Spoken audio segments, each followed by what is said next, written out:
To the men and women in service all over the world on this Christmas Eve, through the cooperation of the Associated Services of the Armed Forces, you are about to be entertained by some of the biggest names in show business. For the next hour and 30 minutes, this program will present in person such bright stars as Jimmy Durante, Bert Lahr, Robert Merrill, Margaret O'Brien, Edith Piaf, Brian Warren, Ed Wynn, Meredith Wilson. And my name, darlings, is Tallulah Bankhead.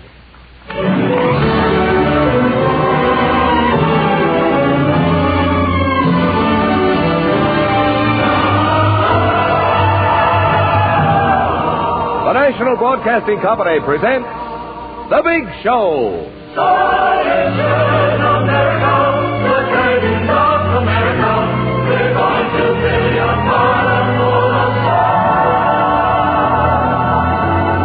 The Big Show. 90 minutes with the most scintillating personalities in the entertainment world. Brought to you this Sunday and every Sunday at the same time as the Sunday feature of NBC's All-Star Festival. And here is your hostess, the glamorous, unpredictable Tallulah Bankhead.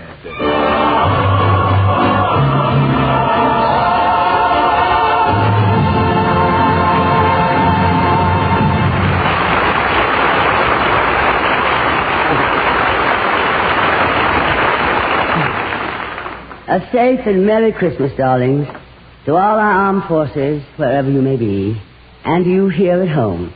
I hope all your stockings are hung, and that you find in them all the things you've wished for. I know what I'm going to find in mine, a run. I always do on this show. But when I heard that one of our guests today was to be Margaret O'Brien, I decided to make it my business to see that this child has a Merry Christmas away from her home. After all, it's only a few years since I was a child. And those darling writers.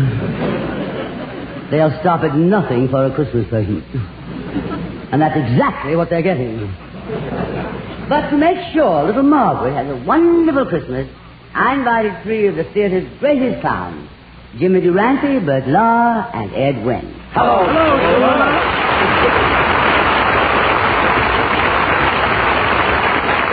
Hello, Ed. Jimmy, Bert. Hello, Bert. Ed, Jimmy. Hello, Jimmy. Bert, Ed. Well, now that I've given you all equal billing, we can get down to our problem. We've got to arrange a wonderful Christmas party for this little girl. Anybody have an idea of what to give? I got an idea, Tallulah. Something that's very popular this time of the year. Oh, really, darling? What is it, Bert? How about giving her a Christmas present? Now, isn't that brilliant? Came to me in a flash. Anybody else have any flashes? How about you, Jimmy? I know what we could get her. I once got something nice for Christmas, a bed jacket. You a bed jacket? What's the matter with that? My bed always wears a jacket. We dress to sleep. Well, for all the help you are, you could have stood in bed. Well, how about you, Edwin? Have you got an idea that's more stable than a bed jacket? Oh, yes, I have a wonderful idea, Tallulah. How old is this girl? Margaret O'Brien? Oh, well, she must be about, 7 years old, I guess. I've never met the child, you see, but I've seen her on the screen in Journey from Margaret, Our Vines Have Tender Grapes. Well, she's about 7 or 8, I'd say. Oh, well, I've got a gigantic idea. Besides, that is big. I tell you something, I'm surprised that Jimmy and Bert didn't think of it. Why don't we get her a horse? A horse? Yes, a horse. Why are you so surprised? Let me explain it to you. You give Margaret a horse. Margaret takes it home, and the landlord tells her she cannot have a horse in the apartment. This, of course, surprises her because the landlord has no objection to mice. You see what I mean? But the landlord is adamant. James J. Adamant. Well, anyhow, Margaret and her parents, they move out and they get a house in the country where the horse has plenty of room to roam. The house is in Milan, which is 25 miles to Rome. And the little girl has to ride the horse 25 miles to school every day. And one day the horse runs away and a little boy saves her life. He is the son of the wealthiest man in town. His father is a big tar manufacturer.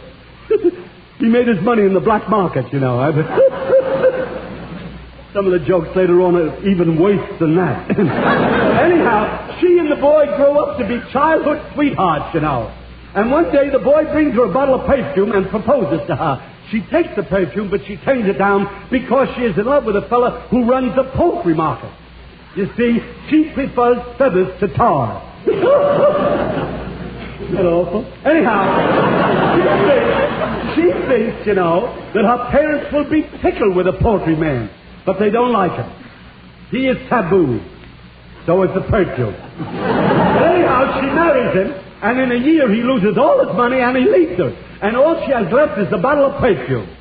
Well, everybody knows little girls like perfume, so let's get Margaret a horse. Well, I asked for a stable idea.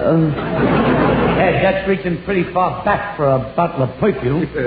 Yeah, I don't want to offend anybody, but wouldn't it be easier to overlook the horse and just buy the kid the perfume? How can you overlook a horse, Bert? Gentlemen, no. The horse is scratched. This child is away from home. It's Christmas Eve. Now, you know how children feel about Christmas. Surely you men, somewhere in your respective sordid existences, have met some little girl you made happy at Christmas time. Well, that's what I want here, and I'd appreciate your cooperation. Now, are there any questions? I have a sister in St. Louis who has a little girl. Jimmy, darling, that is not the question. Oh. Do I have a sister in St. Louis who has a little girl? That's the question. Darling, what about your sister's child in St. Louis? Well, I was going to say my sister always throws a Christmas party for her little girl. Why don't we do that? You mean you want us to throw a party for your sister's kid in St. Louis? No, he means a party for Margaret, and I think it's a very good idea. Now, the first thing we'll have to do is to get some refreshments. What do you get for a child's party? I've heard of something that children adore. I think, I think they could call it milk. Okay. I'm the milkman around here. From the picture of the same name I just made for Universal, now playing in neighborhood movie houses, smoking in the lodges. So I'll get the milk. Tell me, Chiloo, how much milk shall I get? How much milk do you get? How should I know how much to get? There's only one child. Get a fifth. A fifth?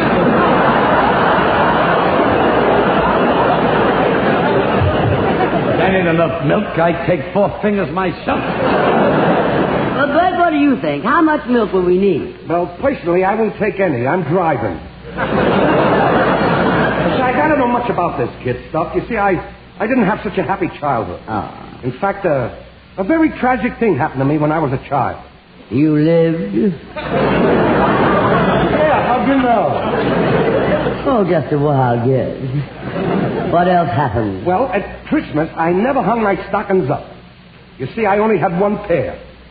Instead of hanging over the fireplace, they just stood there. And I never got any toys. You see, we was very poor. My mother used to take me window shopping. I wound up with more windows than any kid in the neighborhood. Your mother had a budget account, I imagine. Yeah, and she imagined it, too. She'd take anything in any store if she could budget. We were so poor that it was 15 years after they was married that my father gave my mother an engagement ring. Oh, it was beautiful. A 10-carat diamond ring. 10 carat? And what a beautiful sentimental inscription inside the ring. It said, "In case of fire, break glass." My mother thought it was too expensive, and so she put it back in the box and took it back to the store, but they wouldn't take it back because it wasn't in the same condition my father had bought it. Your mother had eaten the Cracker Jacks, it came. Yeah. And the way Mother always used to pick on me. She used to say to me, "Bert, why don't you be like Johnny?" She used to say, "Bert, go out and play with Johnny. I want you to grow up like Johnny." It was Johnny this, Johnny that. I stayed in the house all the time. I got an interior complex. I used to sit around the house all day and cry. Oh, I was housebroken. All I heard was Johnny, Johnny. Last year when I went back to my hometown, I thought I'd find out what happened to Johnny. So I asked his mother. I said, "Whatever became of Johnny, Mrs. Dillinger?" He probably turned out to be a case of arrested development. Yes. Many times. But if I don't have something ready for Margaret when she gets here, really, darling, I won't have the courage to face her. Reminds me when I was the Cowardly Lion and the Wizard of Oz.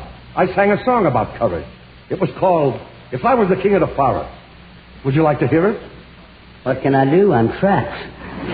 Meredith Wilson, please, some music for Mr. Law, who will recreate his famous Cowardly Lion from The Wizard of Oz. If I was king of the forest, not a queen, not a duke, not a prince, my regal robes of the forest would be satin, not cotton, not chintz. I command each thing, be it fish or fowl, with a woof, and a royal growl. As I clicked my heel, all the trees would kneel, and the mountains bow, and the bulls kowtow, and the shadows would take a wing. If I were the king. Your Majesty, if you were king, you'd not be afraid of anything. Not nobody, not no-how. Not even a rhinoceros? Impossible. Well, how about a hippopotamus? I trash him from top to bottomless. Supposing you met an elephant. I'd wrap it up in cellophane. What if it were a brontosaurus? I'd show him who was king of the forest. How? How? Courage. What makes a king out of a slave? Courage. What makes the flag on the mast to wave? Courage. What makes the elephant charge his dusk in the misty mist or the dusky dusk? What makes the muskrat guard his musk? Courage. What makes the Sphinx the seventh wonder? Courage. What makes the dawn come up like thunder? Courage. What makes the Hottentot so hot? Who put the eighth in apricot? What have they got that I ain't got? Courage!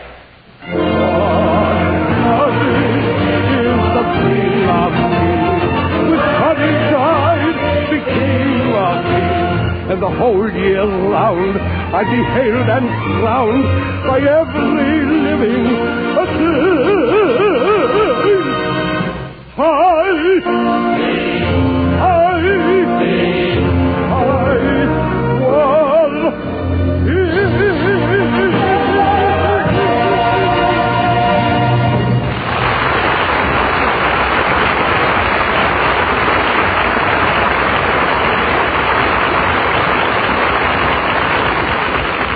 But, darling, that was Law at his best. But it doesn't help solve our problem about Margaret O'Brien's Christmas party.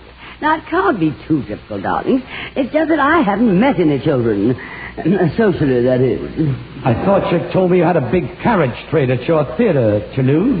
Yeah, very funny, darling. But you men should be able to come up with some idea. Well, among the three of you, there should be at least 200 years of know-how. Well, why don't you join us and make it 250? Dear boy. Say, I just thought of something. How about getting her a tree? A tree? Darling, it's Margaret O'Brien, not Tarzan. I mean a Christmas tree with toys hanging on it. Toys on a tree? Oh, that's a lovely idea, Jimmy. What sort of toys shall we get? Well, you're a girl. Oh, thank you, Jimmy, darling. What would you like to see hanging on your tree? Jimmy, this is Christmas Eve, and I will not mention her name on this program. I mean, I'd like to hang things on the tree that are lit up. I thought we were having milk. Now, Jimmy, you know what I mean. I'm talking about toys a little child could like, simple things to play with, like a ball and jack. You think this kid balls the jack? Oh, come on, Jimmy, help me out. When I was a kid, I had a mechanical mind. Needs a little oiling right now. My father wanted me to be a mechanical engineer, so he bought me an erector set. And I would have been the greatest mechanical engineer of all time Except for one thing. What was that? I couldn't open the box. Now, wait a minute, Jimmy. Girls today are athletically inclined. How about getting her a racket? You mean like bootlegging? No, dear. I mean like tennis. Oh, my father wanted me to be a tennis player once, but I couldn't make the grade. Why not? No guts. Courage. I didn't like it. I cried every time he made me play. Then he tried to make me play ping-pong. Now, you mean ping-pong. Pang, my heart wasn't in it. Oh, courage. No, Jimmy, I don't think she's old enough for ping-pong. Well, the kids today ain't satisfied with the toys the kids used to play with when I was a boy. Well, darling, there aren't as many Indians around today. I'll accept that. With reservations. The toys they give kids today. Why, last year I had to give my nephew a chemistry set. He said he wanted me to be a scientist. Another Prince Albert Einstein. Well, did he like the chemistry set, Jimmy? I don't know. He moved away, house and all. Well, a lot of scientists are up in the air these days. Oh, not... Christmas has become quite a problem, hasn't it, Jimmy? Not for me. I think it's a shame Christmas comes but once a year.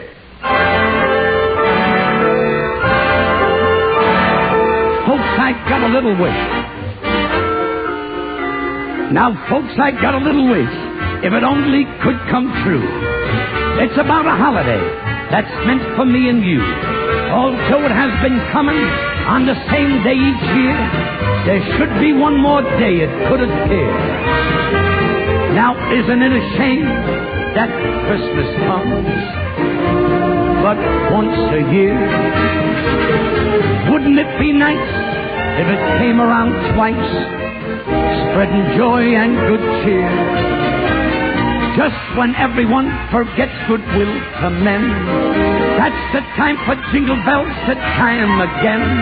Now, isn't it a shame that Christmas comes but once a year? You know, I'll never forget one Christmas Eve when I was a kid. I hung up my stocking, went to bed, and when I came down the next morning, what do you think I found in my stocking? My father's foot.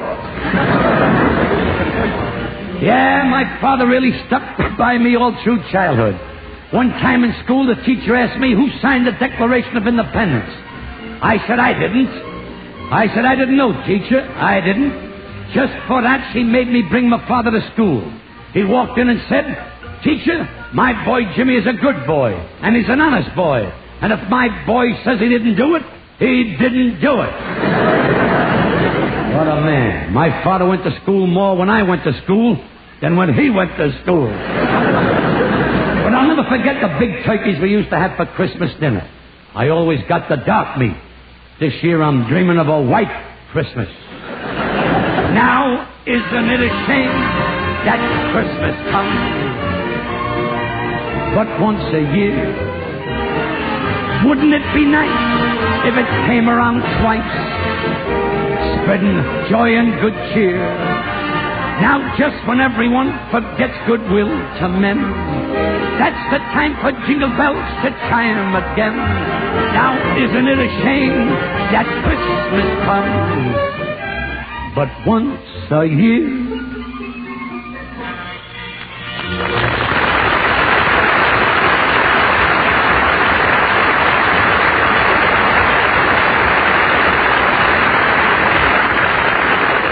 Jimmy, darling, you as usual are divine. Oh, Tallulah, I just thought of a wonderful idea for this little girl, Margaret. We are not buying a horse. Oh. Now put that in your pipe and smoke it. Oh, that's ridiculous. I don't smoke horses. Smoking horses. I have a smoking jacket somebody gave me. I've been smoking that for 3 years. I'm saving the buttons for last, you know. But what I started to tell you, Tallulah, this is marvelous. How about inviting Santa Claus to the party to give us some presents? Inviting Santa Claus? Now, really, Ed, darling, you and I are adults. We don't believe in Santa Claus. Oh, don't say that. That's not true. I believe in him, and I've got proof. No. You've got proof there's a real Santa Claus. Yes? You are mature, intelligent, sophisticated man, Yes. standing there in your beanie hat with a propeller on top, telling me you have proof there is a Santa Claus. Proof? I have even more than proof. I even think so. Oh, you think so? She lists. Only when I talk. But anyway, tell me about this proof you have there's a Santa Claus. Oh, I have proof. I'll tell you the whole story. I was in a show about 20 years ago, you see, and there was a fellow in the show with me, and his name was Houdini. No, it wasn't. His name escapes me. Well, anyway, he always made it a practice that no matter where he was, now, this is so beautiful, no matter where the show was on the road, he would go home on Christmas Eve, and he would always manage to grab a plane to get home and dress up like Santa Claus and leave some presents for his little girl. Well, of course, he just dressed up like Santa Claus. Yeah, well, wait till you hear the whole story. And the day after Christmas, this friend of mine in the show would always get a letter from his little girl. And the little girl would say, "Dear Daddy, Santa Claus came last night, and I was standing on the stairs, and he didn't see me, but I saw him. And he left me a lot of presents, and then he kissed Mama and went away." Isn't that beautiful? Doesn't that ring your heart, that story? Very beautiful, and it rings my heart, but what's the point? Oh, the point? Well, I'll make it blunt then. One year, the same company, we were playing out in Colorado someplace, and the same man was with the company, and there was a great big blizzard, and all the planes were grounded. And the little girl's Dottie, the father there, I call him Dottie, I mean Daddy, he couldn't get home for Christmas. Well, the poor man was heartbroken. Well, on Christmas Day, there was another letter from the little girl, just like he used to get every year. And the letter said, "Dear Daddy, Santa Claus was here last night and left me toys. And then he gave Mama a lot of kisses and went away. And that's how I came to believe that there is a real Santa Claus." Well, there, darling, you go on believing exactly what you want, but I still don't know what to get Margaret for a present. Well, now, let me see. I have a son. Keenan, his name. No. His last name is Wynn. Keenan Wynn. We have the same last name. That's a coincidence. Of all the people in the world I picked out to be my son, I picked one with the same name, Wynn. Well, anyhow, I've been trying to think, what would Keenan want for Christmas? And you know what I think he'd want? Fran Warren. Fran Warren, well, she's right here. Hello, Tallulah.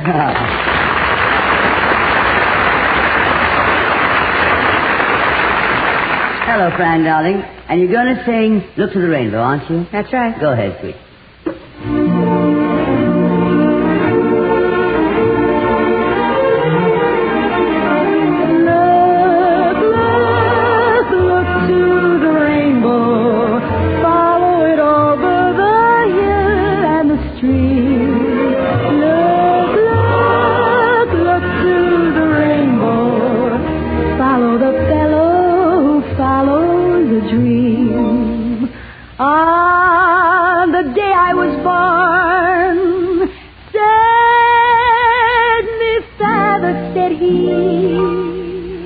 I've an elegant legacy waiting for you.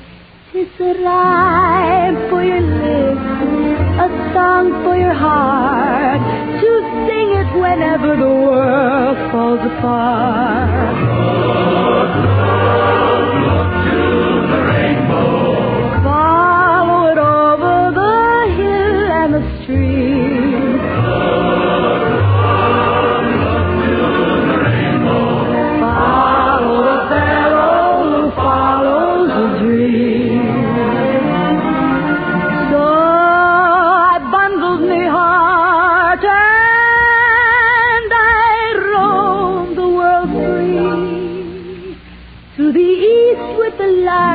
To the west with the sea, and I searched all the earth and scanned all the skies, but I found it at last in the old true love's eyes. Look, look, look to the rainbow, follow it over the hill and the stream. Look, look, look to the rainbow.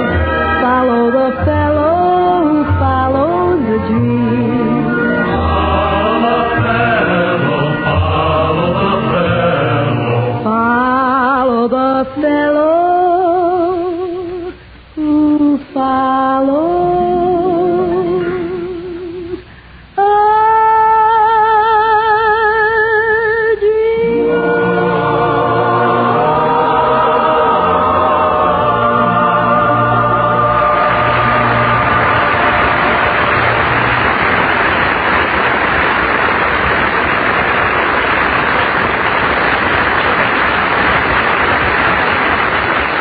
Fran, that was a lovely Christmas present. Look, darling, I want to ask you something. Is it about Margaret O'Brien's Christmas party? Well, the child has to have a Christmas celebration of some kind tonight, and I can't take her where I'm going. Well, it sounds like you're going to a party. Why can't you take little Margaret? Well, because it's probably going to be over until 12 o'clock. Well, that's not so late.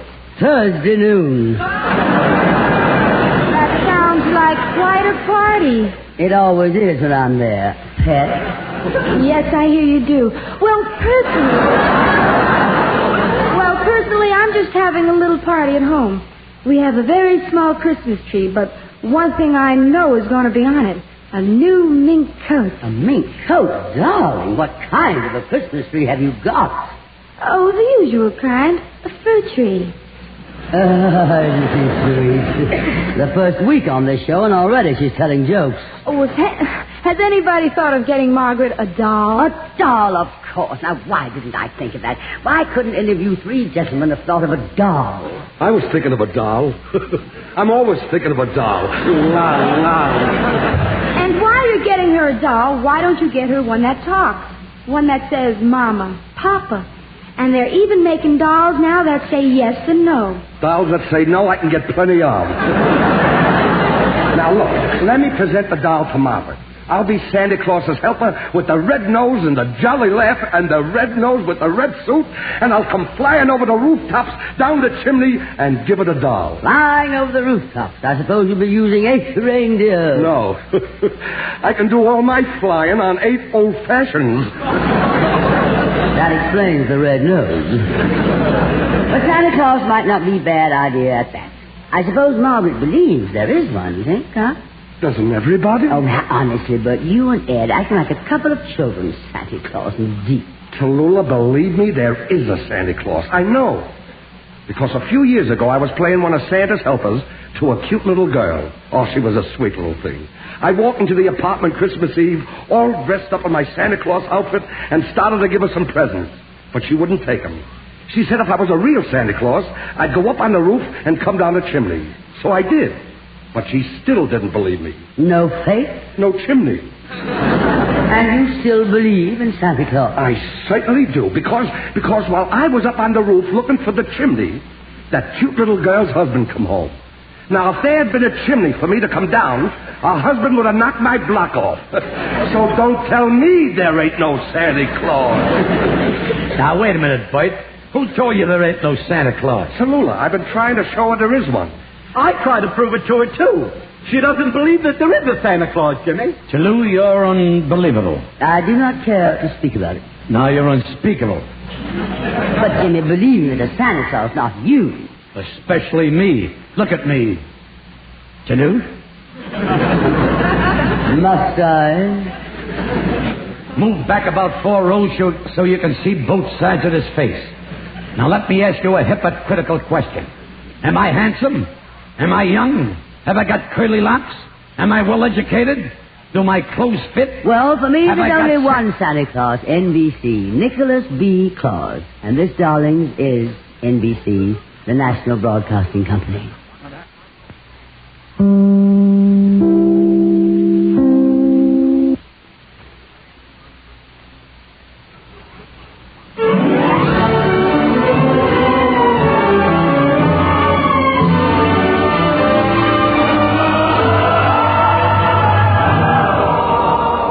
The Big Show. This is the National Broadcasting Company Sunday Extravaganza with the most scintillating personalities in show business. The Big Show, the Sunday night feature of NBC's All-Star Festival, is brought to you by the makers of Anacin for fast relief from pain of headache, neuritis, and neuralgia. And by RCA Victor, world leader in radio, first in recorded music, first in television.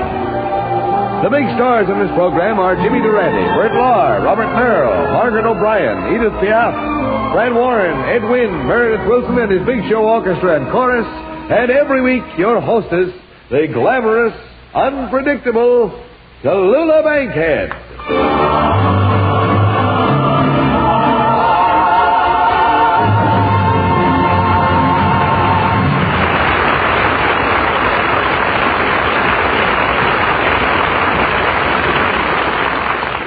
This week, darlings, the big show is the Christmas show, broadcast with the cooperation of the Associated Services for the Armed Forces and dedicated to all our men and women in service who are far from home on this Christmas Eve. A great soldier who has spent a lifetime of Christmases away from home in the service of his country stands by now for a word of cheer to our men and women throughout the world. From Camp Breckenridge, Kentucky, General Jonathan M. Wainwright, United States Army. I'm happy to join with all your folks at home in bringing a Christmas greeting to you, my comrades of the armed forces, wherever you may be. We have shared the joy of other Christmas days together, and we look forward as a united people to that time when peace on earth and goodwill to men will again prevail. May God be with you.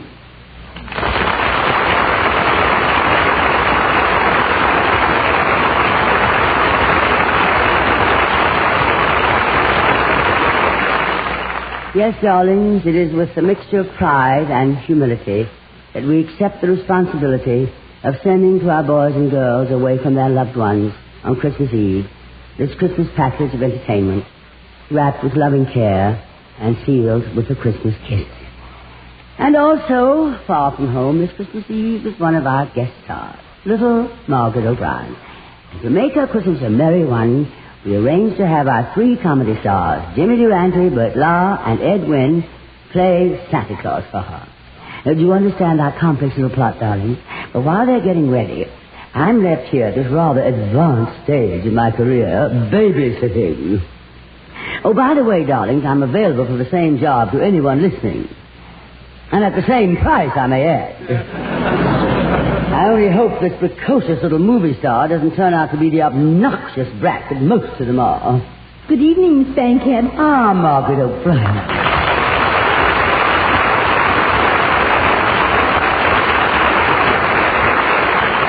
Oh, Margaret, look at you. I had an idea you were only 7. Oh, no, I'm quite old now. I'm 13, you know. 13, oh. What am I laughing about? Now, Margaret, I've arranged a wonderful Christmas Eve party for you. I'm going out later to a party myself, but before that, I want to make sure that you have lots of fun. Now, what would you like to do till the others get here, huh? Oh, I'd just like to sit around and be gay and jolly and have some laughs. Oh, well, good. Do you want me to tell you some funny stories? Oh, no. Just sing, Give My Regards to Broadway.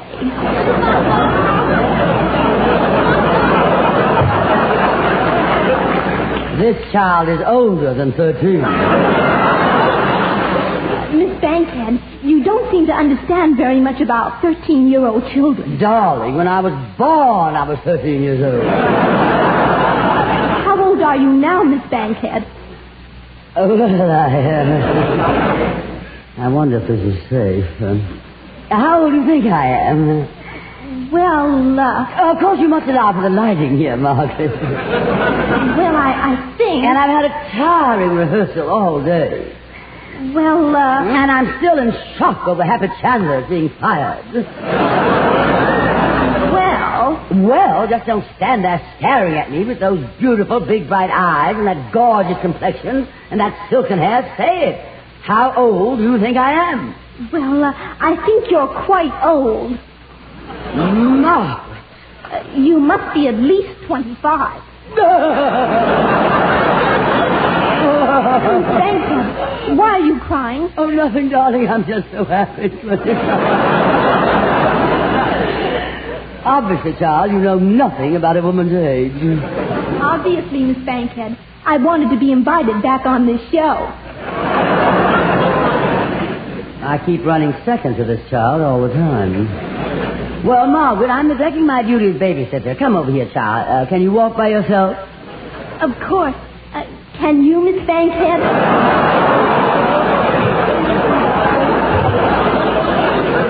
Isn't she sweet? I don't know how I'll be later tonight after the party. But, well, now what? Oh, maybe I ought to tell a little story, huh? Would you like a story, Margaret? Of course you would. All little girls like stories. Now get comfy now. That's it. Now let me see. Now how do I do this? Oh, I know. Once upon a time there were 3 actresses. Judith Anderson, Katharine Hepburn, and Gertrude Lawrence. One dark night they were walking home, and they cut through a dark alley. Schubert's alley. And there they saw a big bad wolf. He was a producer. And he said, I'm doing a new show. Which one of you actresses would like to come up and audition for the leading part? And Judith Anderson said, I will. And Katharine Hepburn said, I will, Rally, I will. And Gertrude Lawrence said, hey, jolly well, Bill. So they all 3 went up and auditioned. And after he'd heard them read the part many, many times and thought about it for several weeks, he hired Gertrude Lawrence for the part. She was his wife. That same day, he saw a little girl waiting outside his office, and he said, you are just perfect to be Gertrude Lawrence's understudy. If anything happens to Gertrude Lawrence, you will play the part. Well, the little girl was overjoyed. And one day, just before the play opened, a terrible thing happened. The understudy broke an arm. It was Gertrude Lawrence's. And the understudy went on and played the part, and she became a big hit overnight and went on from there to become one of the greatest actresses in America. And do you know who that little girl was, Margaret? Oh, sure. Betty Davis.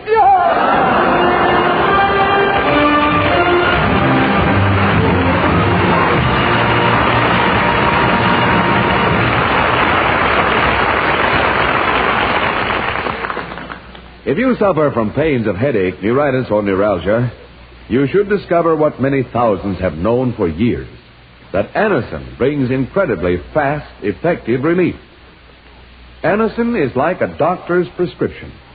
That is, Anacin contains not just one, but a combination of medically proven active ingredients in easy-to-take tablet form. Probably at some time you have received an envelope containing Anacin tablets from your physician or dentist. Thousands of people have been introduced to Anacin this way. Try Anacin yourself the next time you suffer from the pains of a headache, neuritis, or neuralgia. You'll be delighted at how quickly relief can come. Anacin is spelled A-N-A-C-I-N. Your druggist has Anacin in handy boxes of 12 and 30 tablets and economical family-sized bottles of 50 and 100 for your medicine cabinet. Ask for Anacin today.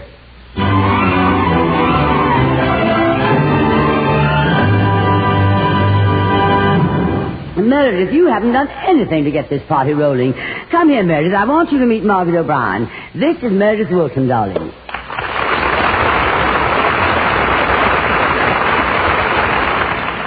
How do you do, Mr. Wilson? Margaret O'Brien? Are you the little girl that I used to see in the movies all the time? That's right. Incredible. My, how you have grown up. It sure makes a person feel old. Hey, is there an echo in here? No, Mr. Wilson. I knew you were going to say that. That's what people keep saying to me all the time. That's the penalty I have to pay for growing up. No one can stay the same age all the time. Can't they now? Well, Meredith, what kind of entertainment could you give Margaret for this Christmas party? We're having in her honor, you know. Well, sir, Miss Bankhead, I'll tell you what we used to do back home. I wanted to say, I'll tell you what we used to do back home in Mason City, Iowa. Oh, no, not on Christmas Eve, Meredith. I'll be glad to. We used to put on plays. Oh, I'll never forget that last play I acted in. Yeah, I have a picture of you acting in a play. Do you have that picture? I've been looking high and low for it.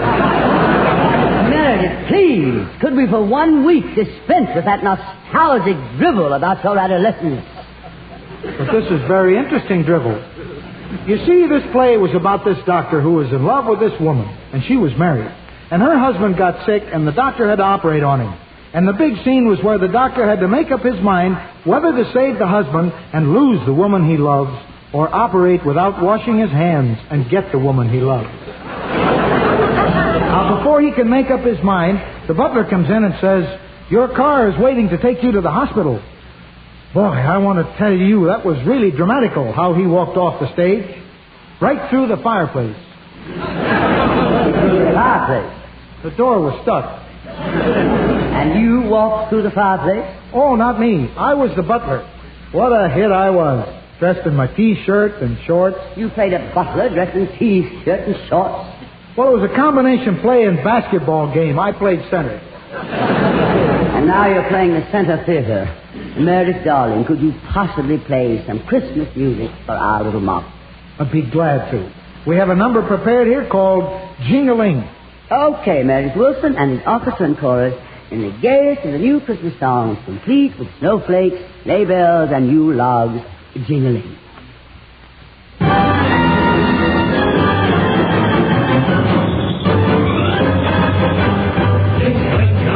What fun it is to say a jingle, jingle, jingle, they set your heart a tingle. Jingle, jingle, jingle, I love to hear all that ringle. Ha ha, ho ho, riding through the snow.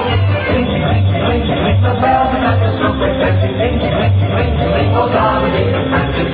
Jingle, jingle, jingle, the night they proceed romancing. Ha ha, ho ho, through the snow they go.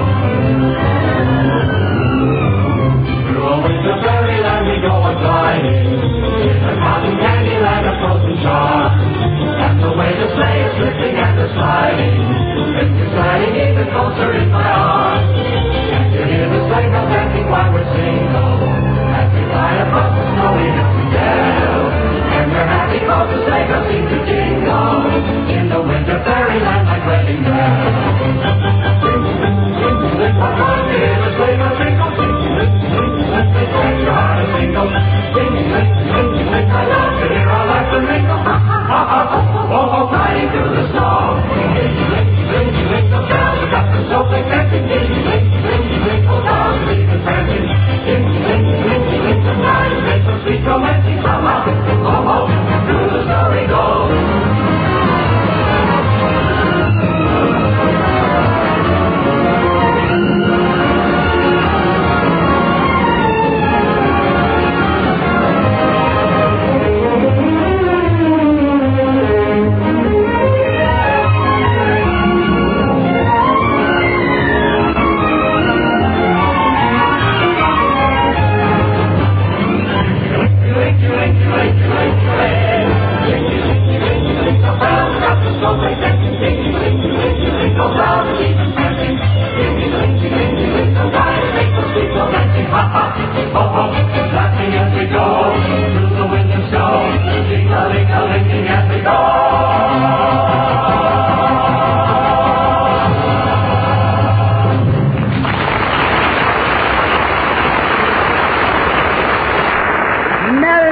And every week I am amazed how a man who can make such beautiful music can tell such odoriferous stories. Well, sir, I was thinking the same thing. How a woman can speak so beautifully and then sing Give My Regards to Broadway. Ho, ho, ho, ho. Merry Christmas, everybody. Merry Christmas. Oh, look, here comes Santa Claus. Hello, Santa Claus. Hello, little girl. Ho, ho, ho. Merry Christmas. Well, what do you know? The child believes in him. Oh, I was hoping you'd come, Santa Claus. Oh, I'm so glad to see you, Santa Claus. Oh, and by the way, how is Mrs. Law? Oh, indeed. I told you couldn't fool a sophisticated child with that Santa Claus routine. Oh, I know he's not the real Santa Claus, Miss Bankhead. He's one of Santa Claus's helpers. The real Santa Claus will be along later. Don't have it your own way, darling. But this is Margaret O'Brien. Margaret O'Brien? Is this the little girl I used to see in the movies? Incredible. That's exactly what I said, Bert. Here we go again. My, how you have grown up. Makes a person feel old. All right, we can do very well without that Christmas trio. Did you bring Margaret a present? I certainly did. I brought a Metropolitan Opera star. Come out here. Why, Robert Merrill.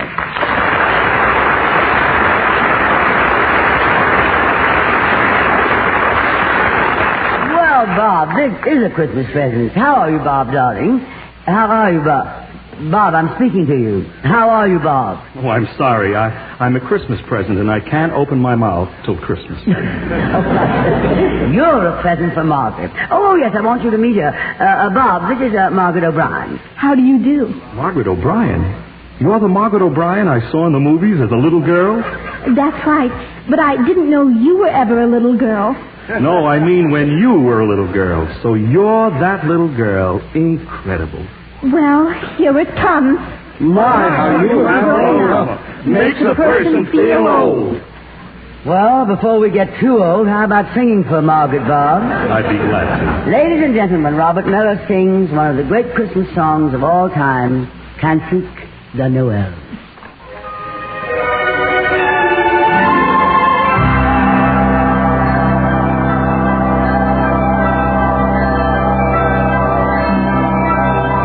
Holy night, the stars are brightly shining. It is the night of the dear Savior's birth. Long lay the world in sin and error pining, till he appeared and the soul felt its worth. A thrill of hope, the weary world rejoices, for yonder breaks a new and glorious morn. Oh,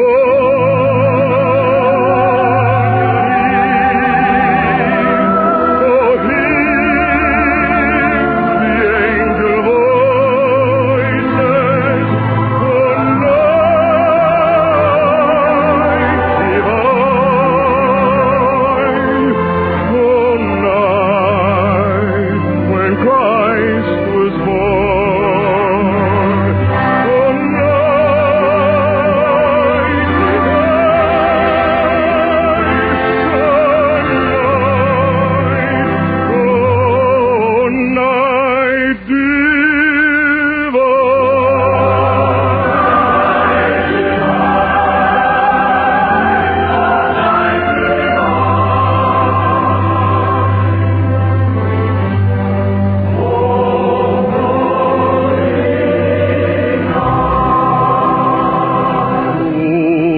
He taught us to love one another. His law is love, and his gospel is peace.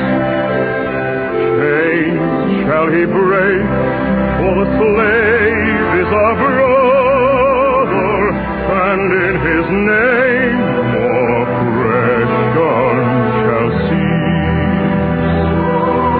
Let hymns of joy in grateful chorus raise we, let all within us praise his holy name. Christ is the Lord,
RCA Victor has long been pioneering the boundless new world of electronics and bearing the fruits of that pioneering into homes across the earth through fine radio, recorded music, and television. It is heartwarming to think of how much these instruments add at all times to the happiness of nations and people, carrying the message and music of Christmas around the world. But it is heart-lifting to think of how much they still can add to the peace of nations. On this Christmas Eve night, RCA Victor humbly pledges itself once again to the advancement of radio, recorded music, and television as international mediums. As science continues its conquest of the physical world, we shall look across the hemispheres from nation to nation as we are now accustomed to hear by radio. May this added sense of neighborliness help us better to understand each other.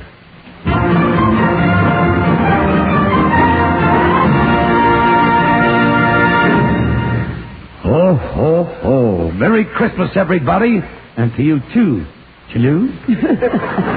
Well, if it isn't one of Santa Claus's reindeer. You mean rain, darling, don't you? I'm one of Santa Claus's helpers. Oh, you and your Santa Claus. What's the matter? Why, don't you like Santa Claus? This woman is suffering from claustrophobia. I wish they'd have cut that line up. Jimmy, I want you to meet little Margaret O'Brien. Hello, Mr. Durante. Well, Margaret O'Brien. Oh, no, this ain't the Margaret O'Brien I used to see. The Margaret O'Brien I used to know was a tiny little child. I can't believe this is the same girl. Incredible. Shall we go another round? My, how you have grown up. Makes a person feel old. Well, Jimmy, how about a Christmas present for Margaret? I brung one. Whom did you bring? Whom? Only that great French chartreuse, the one and only Edith Piaf. Edith Piaf.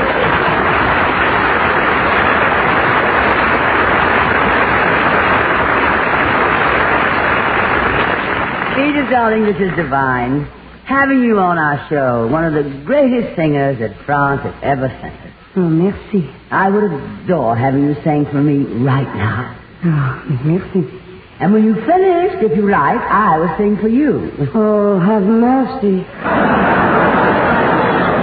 Miss Bankhead, I've heard so much about Miss Piaf. May I meet her? Why, of course, child. Miss Piaf, this is Margaret O'Brien. Miss Piaf, this is really a pleasure. This is Margaret O'Brien? Incredible. No, not that again. No.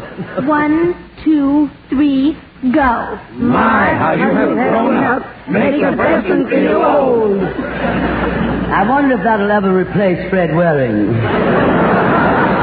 Edith, darling, would you sing one of my favorite numbers, Autumn Leaves? Oh, I will be glad to. Merci.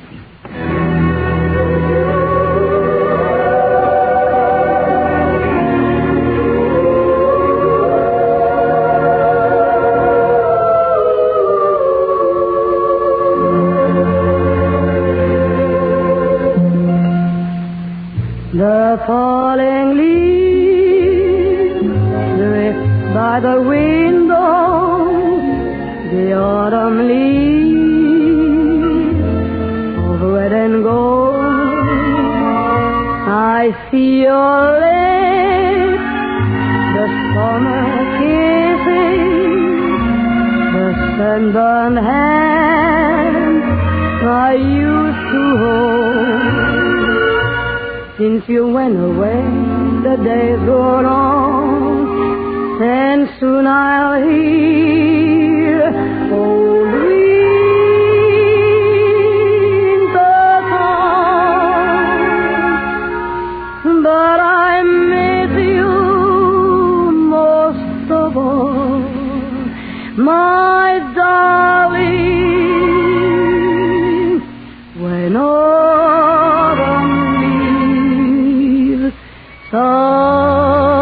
softly fall, setting autumn into a summer, walking a mer,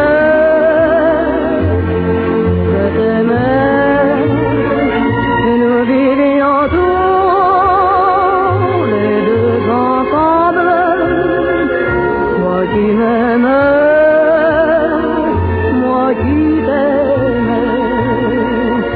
mais la vie sépare ceux qui s'aiment tout doucement, sans faire d'oubli. Et la mer passe sur la table, n'est pas des amants, since you went away, the days roll on, and soon I'll hear only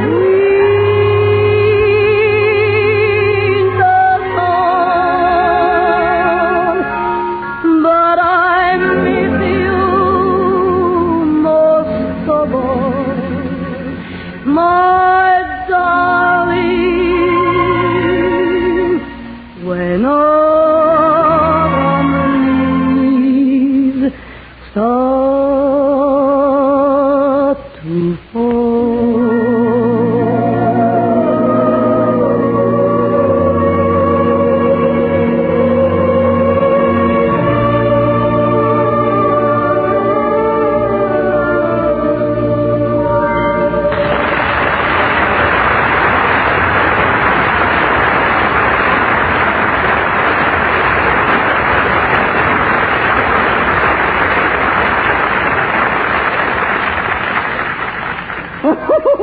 Oh, a Merry Christmas, everybody. And a Merry Christmas to you, Margaret O'Brien. How about giving me, one of Santa Claus's helpers, a nice big kiss? Take your hands off me. Glad to see you. This is Margaret O'Brien. Hello, Mr. Wynne. You're Margaret O'Brien? But you're not the Margaret O'Brien. Ed, we are not going through that bit again. Oh. We know the child is grown up. None of us is getting any younger. We've all grown up. You've grown up and I've grown up. My, how you've grown up. Makes a person feel mighty old.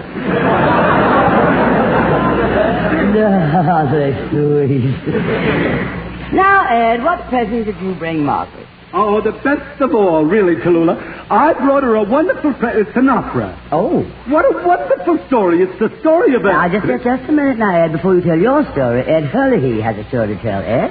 This portion of the big show has been brought to you by the makers of Anacin for fast relief from pain of headache, neuritis, and neuralgia, and by RCA Victor, world leader in radio, first in recorded music, first in television. Now, Tallulah, would you like to ring your chime? This is NBC, the National Broadcasting Company.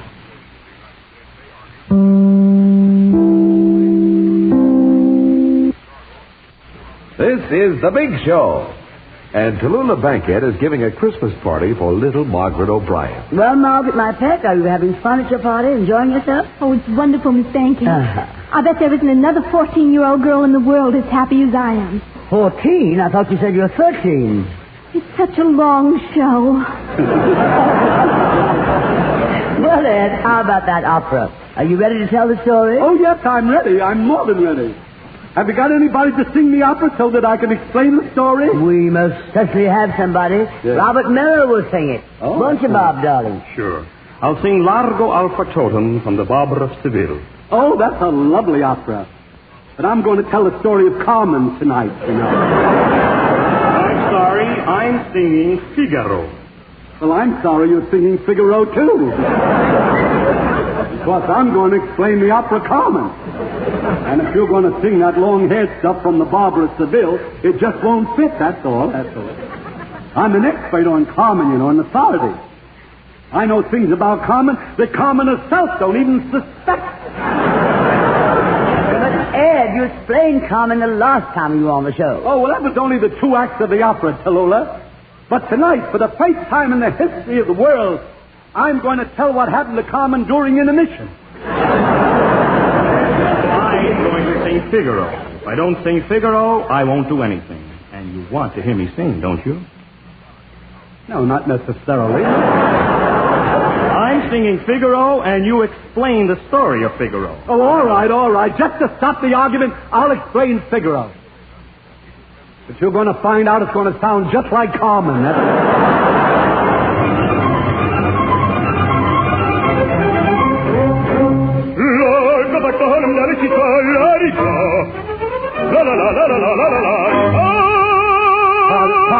pardon me just a minute. See, you're singing in Italian, and they don't know what you're singing about. I'll explain the opera up till now. As the curtain rises, there is a terrific storm raging off the coast of Australia. But that makes no difference to the opera because the opera takes place in Spain. Now, actually, this version of Carmen, which I'm describing, has a title which is all its own. The name of it is He Missed His Wife Cooking. Every chance he got.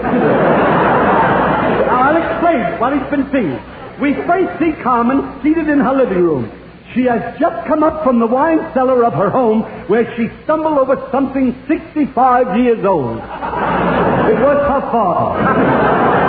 Now, as Carmen is in the sitting room, you can see that she has a figure that is out of this world, you know. And if she just put on a girdle, she could probably get it back in again. But as a matter of fact, Carmen has only 2 teeth. This is very interesting. Carmen has 2 teeth, one in her upper jaw and one in her lower jaw. And one day the tooth in the upper jaw says to the other tooth, let's get together for lunch sometime. At this point, Carmen's father rushes in. This is an interesting scene. He says, Carmen, I am going to get married again. I hope you do not mind. I'm going to marry a girl 18 years old.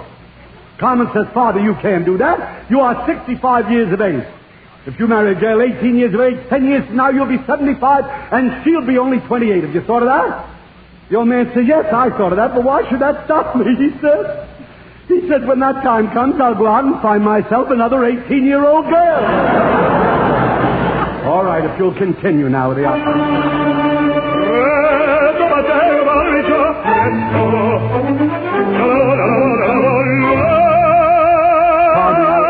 I'll explain that.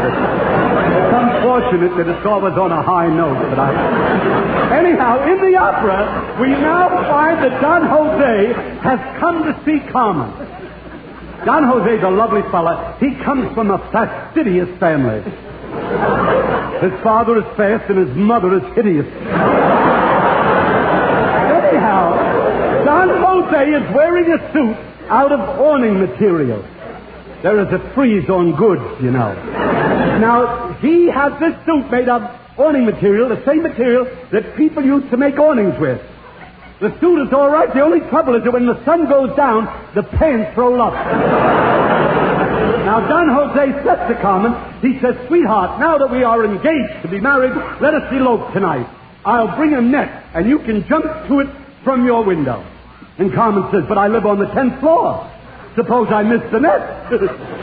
Don Jose says that in that case, our engagement is off. Now, Carmen says, Don Jose, first you must ask my father for my hand. And Don Jose said, well, I did ask him.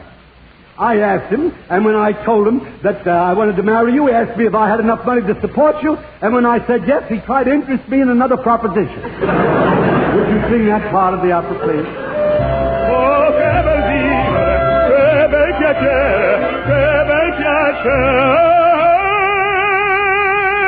That's enough.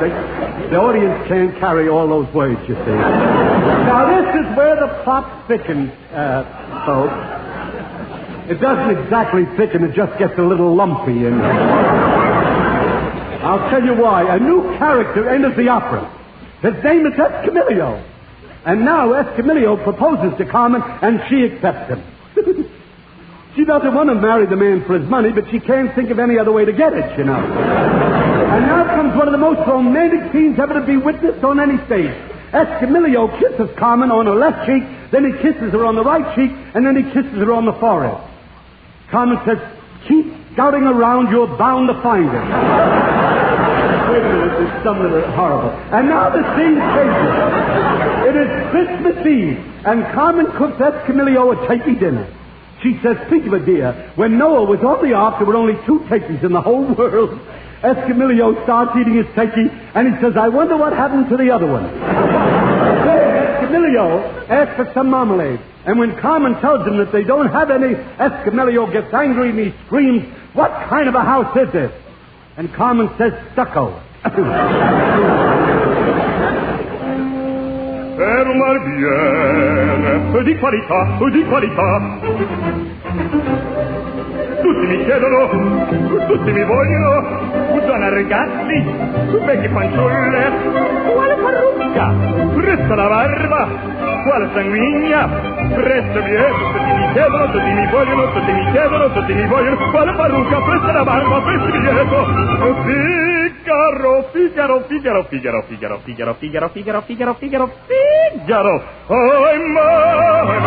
Che furia, che folla una alla volta, per carità, per carità, per carità, una alla volta, una alla volta, una alla volta, per carità. Figaro? Sono qua. Ehi, Figaro. Sono qua, Figaro là, Figaro qua, Figaro là, Figaro su, Figaro giù, Figaro su, Figaro giù, quando fai sigla, perché ne fuori, fai il balcone, dalla città, dalla città, dalla città, dalla città, dalla città. Bravo Figaro, bravo bravissimo, bravo Figaro, bravo bravissimo, fortunatissimo, fortunatissimo, fortunatissimo, fervorito. Bravo Figaro, bravo bravissimo, bravo Figaro, bravo bravissimo, fortunatissimo, fortunatissimo, fortunatissimo, fervorito. Vale il patato della città, vale il patato della città, della città, della città, della città.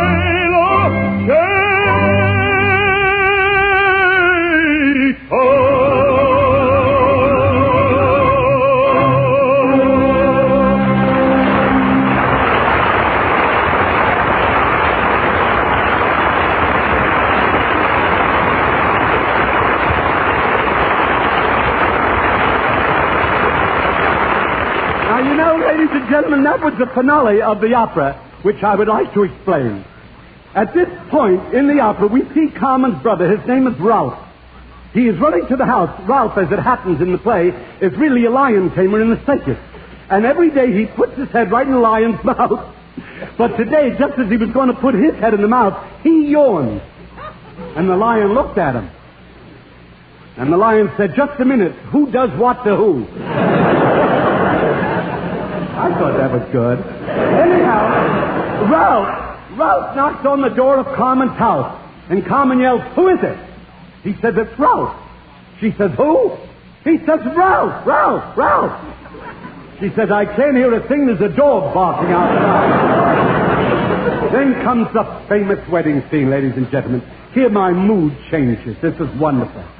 I'd like to explain it. Carmen's mother and father are the first to arrive at the wedding. They are wearing bearskin coats. The wife's coat is black bear and the husband's coat is threadbare, you see. The wedding ceremony starts and the judge says to Escamillo, "To marry this woman well, that'll cost you $2. Escamillo looks at Carmen. He says to the judge, "What have you got for about 3.5? The judge proceeds with the ceremony and he finally says, "If anyone objects to this marriage, let him speak now." And the boy shells out, "I object." The judge says, "You shut up. You're the groom." So Carmen and Escamillo are married and they go to the country and Escamillo becomes a gentleman farmer. You can tell he's a gentleman farmer because he tips his hat every time he passes a tomato. But anyhow, it is very, very early morning and daylight savings time has come in and he is up so early he starts milking a cow on his farm. He's a gentleman farmer. And it's so early, he milks the cow while the cow is still asleep. The cow wakes up with a start and looks at the farmer. He says, "Thank heavens it's you. I thought I was being robbed."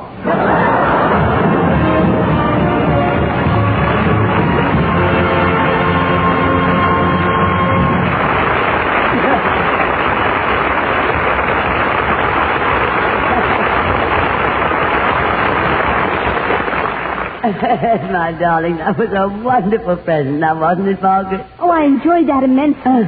This whole party, why, it's been just wonderful.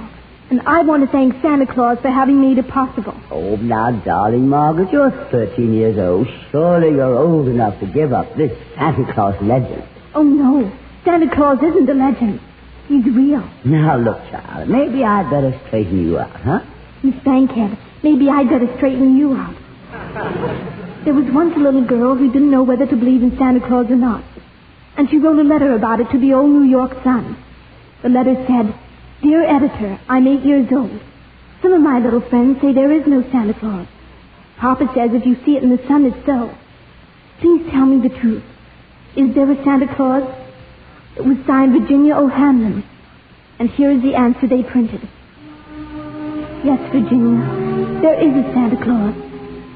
He exists as certainly as love and generosity and devotion exist. And you know that they abound and give to your life its highest beauty and joy. Alas, how dreary would be the world if there were no Santa Claus. It would be as dreary as if there were no Virginia. There would be no childlike faith then, no poetry, no romance, to make tolerable this existence. We should have no enjoyment except in sense and sight. The eternal light with which childhood fills the world would be extinguished. Not believe in Santa Claus? You might as well not believe in fairies. Nobody sees Santa Claus, but that's no sign that there is no Santa Claus. The most real things in this world are those that neither children nor men can see. Did you ever see fairies dancing on the lawn? Of course. But that's no proof that they're not there. Nobody can conceive or imagine all the wonders that are unseen and unseenable in this world. You tear apart the baby's rattle and see what makes the noise inside.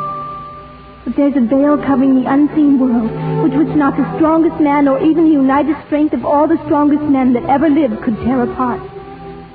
Only faith, fancy, poetry, love, romance can push aside that curtain and view and picture the supernal beauty and glory beyond. Is it all real? Ah, Virginia, in all this world there is nothing else real and abiding. No Santa Claus. Thank God he lives. And he lives forever. 1,000 years from now, Virginia. Maybe 10 times 10,000 years from now. He will continue to make glad the heart of childhood.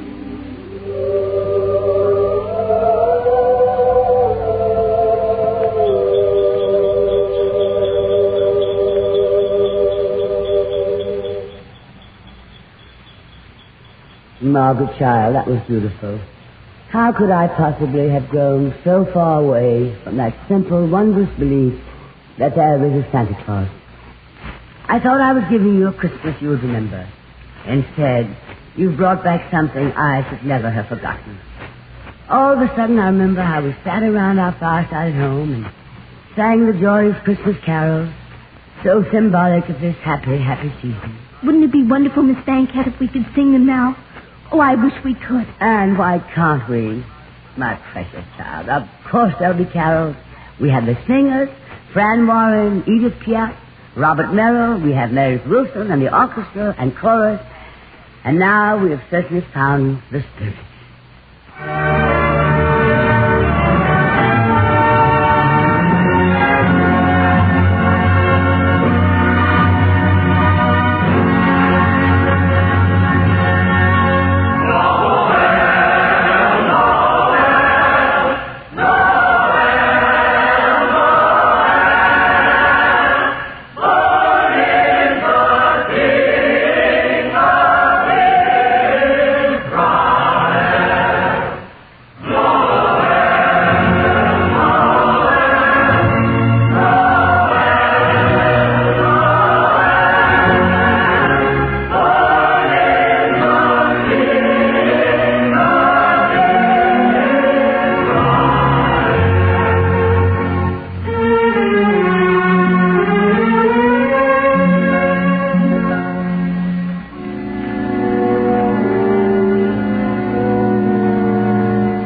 en el divino, chantons tous son avènement, depuis plus de 80 000 ans, nous avait promis les prophètes, depuis plus de 80 000 ans, nous attendions cet temps. Il est né le divin enfant, chantons tous son avènement.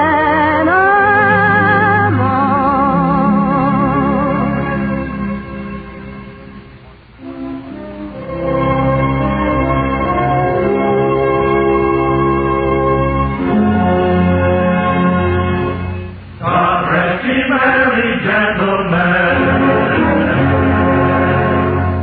let nothing you dismay. Remember Christ our Savior was born on Christmas Day to save us all from Satan's power when we were gone astray. Oh, tidings of comfort and joy, comfort and joy. Oh, tidings of comfort and joy.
And now, everybody, you here in the theater, you at home, and especially you men and women far from home, won't you please join us in singing, "O Come, All Ye Faithful"?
Well, Margaret, darling, our party is almost over.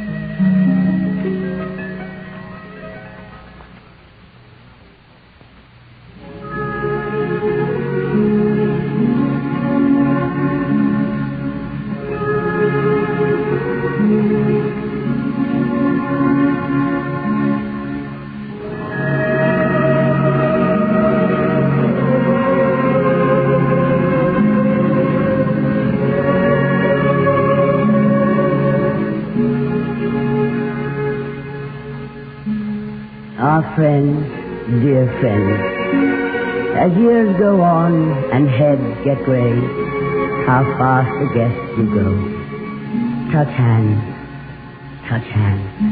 with those that stay. Strong hands to weak, old hands to young, around the Christmas board.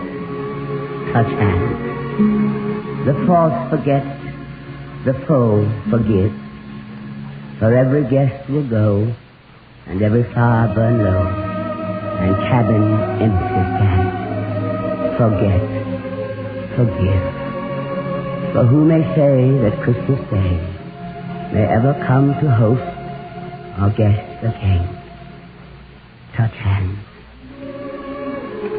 Touch hands.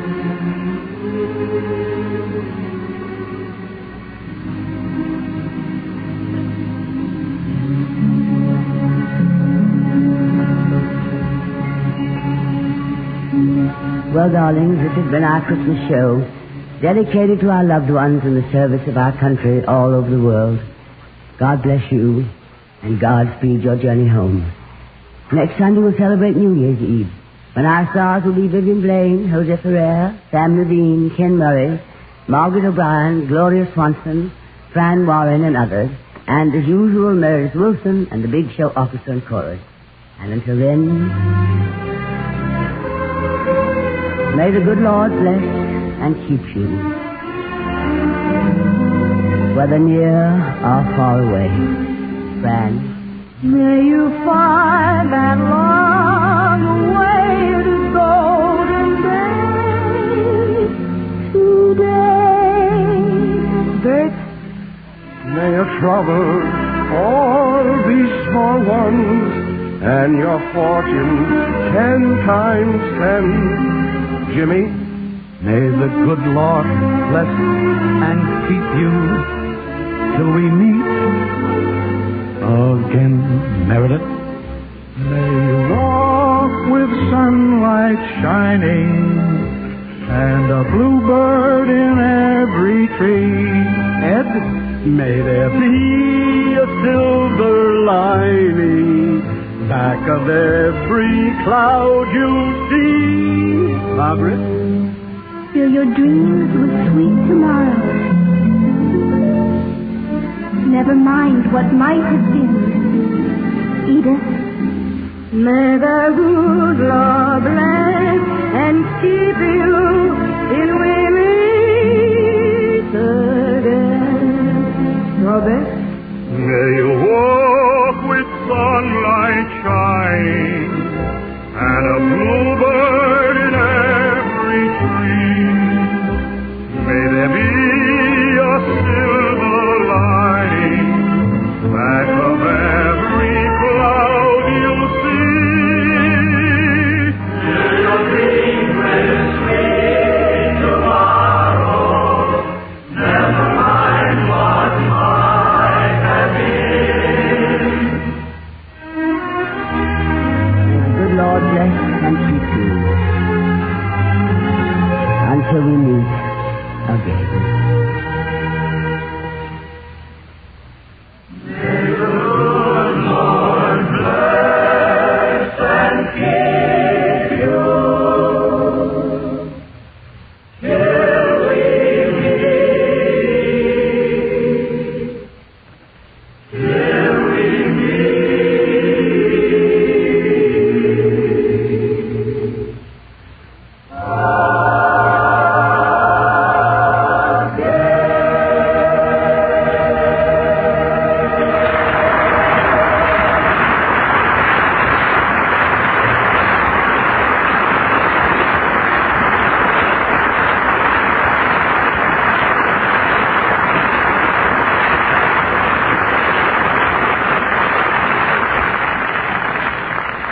A safe and a Merry Christmas, darling.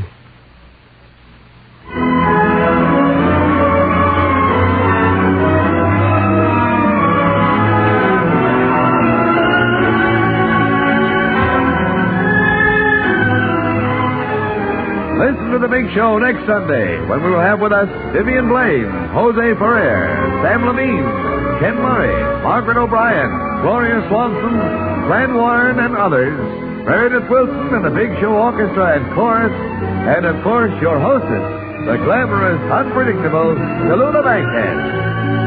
The Ernest Touch Hands was written by William Harrison Murray, and the letter to Virginia was presented by permission of the New York World Telegram Sun. The Big Show is directed and produced by D. Engelbach and written by Goodman Ace with George Foster, Mort Green, and Frank Wilson.